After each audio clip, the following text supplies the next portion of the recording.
এই সাপ পাউডার হলো একটি বহুল প্রচলিত ছত্রাকনাশক বা ফাঙ্গিসাইড। এটি কার্বেন্ডাজিম এবং ম্যানকোজেবের মিশ্রণে তৈরি। ছোট 20 গ্রাম পাউচের দাম 25 থেকে 30 টাকা, আর এরকম 100 গ্রামের প্যাকেট 70 থেকে 80-90 টাকায় কিনতে পাওয়া যায়। প্রায় সমস্ত ধরনের ফুল, ফল, সবজি গাছে এই সাপ ব্যবহার করা যায়। হালকা নীল রঙের এই ওষুধটি গাছের বিভিন্ন ছত্রাকজনিত রোগ, যেমন ফল পচা, পাতায় বাদামি দাগ, powdery mildew, downy mildew, dieback, blight, black rot, শিকড় পচা সহ বিভিন্ন কাজে ব্যবহৃত হয়ে থাকে।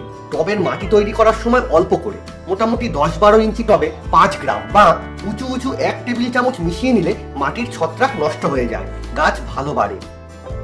এছাড়া জলে মিশিয়েও দেওয়া যায়। এই পাত্রে 500 মিলি জল নেওয়া হয়েছে। এর মধ্যে 1 থেকে 2 গ্রাম বা হাফ টেবিল চামচ সাপ মিশিয়ে নিন। এই মিশ্রণটি গাছের গোড়ায় মাসে একবার করে দিয়ে দিন। 10-12 ইঞ্চি টবে 100 থেকে 150 মিলি দিতে হবে। এর ফলে গাছের শিকড় পচা রোগ হবে না। এবারে এই সাপ পাউডারের সব থেকে সেরা কাজটি দেখে নিন।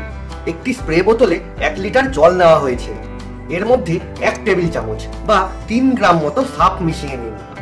এবারে এর কার্যকারিতা অনেক গুণ বাড়িয়ে নেওয়ার জন্য এর মধ্যে 1 চামচ বা 5 মিলি মতো নিম তেল মিশিয়ে দিতে হবে। এই দুটিকে একসাথে মেশানোর ফলে গাছের ছত্রাকের পাশাপাশি কোনো ধরনের ক্ষতিকর পোকামাকড়ের আক্রমণও কখনো হবে না। সব ধরনের গাছে এটা 15-20 দিন অন্তর বিকেলে বা সন্ধ্যাবেলায় স্প্রে করে দেবেন। আর আক্রান্ত গাছে এটা সপ্তাহে 2 বারও স্প্রে করা যায়। আর ভিডিওটি ভালো লেগে থাকলে লাইক, শেয়ার, কমেন্ট এবং সাবস্ক্রাইব করে আমাদের পাশে থাকবেন। আজকের মতন গুড বাই বন্ধুরা, সবাই ভালো থাকবেন।